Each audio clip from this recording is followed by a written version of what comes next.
தற்போதைய அரசாங்கம் ஆட்சிக்கு வரக்கு சொன்ன காரணம் தான் பயங்கரவாத தடுப்பு சட்டத்தை அவங்க நீக்கிறங்கிற காரணம்.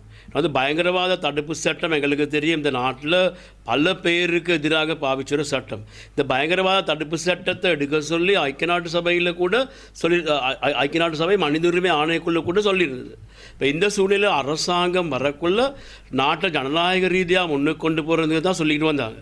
அதோடு இந்த பயங்கரவாத தடுப்பு சட்டத்தை அவங்க நீக்கிறேன்னு சொல்லி உறுதியாக சொல்லியிருந்தாங்க. அந்த சூழ்நிலையில் நான் காண்றோம், கடந்த 22ஆம் தேதி சனிக்கிழமை ஒரு முஸ்லீம் இளைஞர் ஒருவரை பலஸ்தீனுக்கு எதிராக, பலஸ்தீனுக்கு சார்பாக, இஸ்ராயலுக்கு எதிராக செயல்பட்டதுக்காக அவரை கைது செஞ்சு பயங்கரவாத தடுப்பு சட்டத்தை வச்சு டிடென்ஷன் ஆர்டரை கொடுத்து 90 நாளைக்கு வச்சுருக்காங்க. இதை இலங்கை ஆசிரியர் சங்கம்ங்கிறது நாங்கள் வன்மையாக கண்டிக்கிறோம். ஏன்னா பயங்கரவாத தடுப்பு சட்டத்தை நீக்கிறேன்னு சொன்ன அரசாங்கம் பயங்கரவாத தடுப்பு சட்டத்தை பாவிச்சு பலஸ்தீனுக்கு சப்போர்ட்டாக பேசுனதுக்கு, சப்போர்ட்டாக செயல்பட்டதுக்காக இந்த செஞ்ச செயல்பாடு நாங்கள் வன்மையாக கண்டிக்கிறோம். எங்களுக்கு தெரியும், இந்த இளைஞன் விசேஷமாக இந்த பலஸ்தீனுக்கு ஆதரவாக தான் அந்த செயல்பட்டது. எங்களுக்கு இந்த நாட்டில் தற்போது இருக்க அரசாங்கத்தில் அமைச்சராக இருக்கிற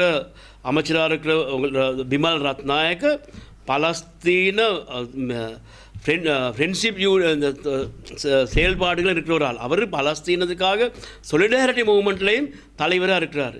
அந்த சூழ்நிலையில் பலஸ்தீனத்துக்கு ஆதரவாக இருக்கிறேன்னு சொல்கிற அரசாங்கம், அந்த அரசாங்கத்தில் உறுப்பினர்கள் கூட ஆதரவாக இருக்கக்குள்ள பலஸ்தீனுக்கு ஆதரவாக செயல்பட்ட ஒரு முஸ்லீம் இளைஞனுக்கு எதிராக இந்த பயங்கரவாத தடுப்பு சட்டத்தை பாவிச்சது நாங்கள் வன்மையாக கண்டிக்கிறோம். இது ஒரு பெரிய ஒரு மாற்று பயணத்துக்கு ஆரம்பமானு தான் எங்களுக்கு நாங்கள் காண்றோம். அதோடு நாங்கள் காண்றோம், இந்த பயங்கரவாத தடுப்பு சட்டம் மூலம் இந்த கைது செய்யப்பட்ட இந்த முஸ்லீம் இளைஞன் சம்பந்தமாக எம் ரஷ்டி அவருடைய பேர், அவரை தடுத்து வச்ச சம்பந்தமாக சமூக ஊடகங்களில் பேசக்குள்ள போலீஸால் ஒரு ஊடக அறிக்கை வெளியிட்டிருக்கிறாங்க. எப்போ வெளியிட்டிருக்கிறாங்க? 30ஆம் தேதி. இந்த ஊடக அறிக்கையில் என்ன சொல்கிறாங்க? அவங்க இது சம்மந்தமாக இன்வெஸ்டிகேஷன் பண்ணணுமா, சொன்னது பிழையாம், ஆனாலும் செஞ்சது சரி, சொன்னதும் சரி, கைது செஞ்சது சரி, பயங்கரவாத தடுப்பு சட்டத்தில் டிடென்ஷன் ஆர்டர் போட்டது சரி, இதெல்லாம் உண்மை. அப்படி இருக்கல இந்த இளைஞன் சம்பந்தமாக, இந்த எம் ரஷ்டி சம்பந்தமாக இன்னும் அவங்களுக்கு விமர்சனம் செய்யணும்னு தான் வச்சுருக்காங்க. இதை நாங்கள் வன்மையாக கண்டிக்கிறோம். எங்களுக்கு தெரியும், தற்போது பலஸ்தீனில் 50,000க்கு மேலே மக்களில் கொலை செஞ்சுருக்குது. இது ஒரு பெரிய ஒரு அநீதி, உலகத்தில் நடந்த பெரிய அநீதியாக வந்திருக்கு இந்த செயல்பாடு. இது முழு உலகமே எதிர்க்குது. முழு உலகத்தில் இதுக்கு எதிராக போராட்டம் இருக்குது. இந்த போராட்டங்களை நாங்கள் காண்றோம். இந்த அரசாங்கத்தில் பிரதிநிதிகள் கூட இருக்கிற நாங்கள் கண்டோம். இப்போ இந்த சூழ்நிலையில் இப்படியான செயல்பாடை நாங்கள் வன்மையாக கண்டிக்கிறோம். அதோடு பலஸ்தீனத்துக்கு ஆதரவாக இங்கே பல அமைப்புகள் இருக்குது. இந்த அமைப்புகள் இப்போ என்ன செய்து எல்லாம் ஆயமுடி இருக்குது. நாங்கள் காண்றோம், மஹிந்த ராஜபக்சையும் ஒரு வகையாக எடுத்துக்கொண்டால் பலஸ்தீனத்துக்கான ஆதரவாக ஒரு இயக்கத்தில் தலைவர்.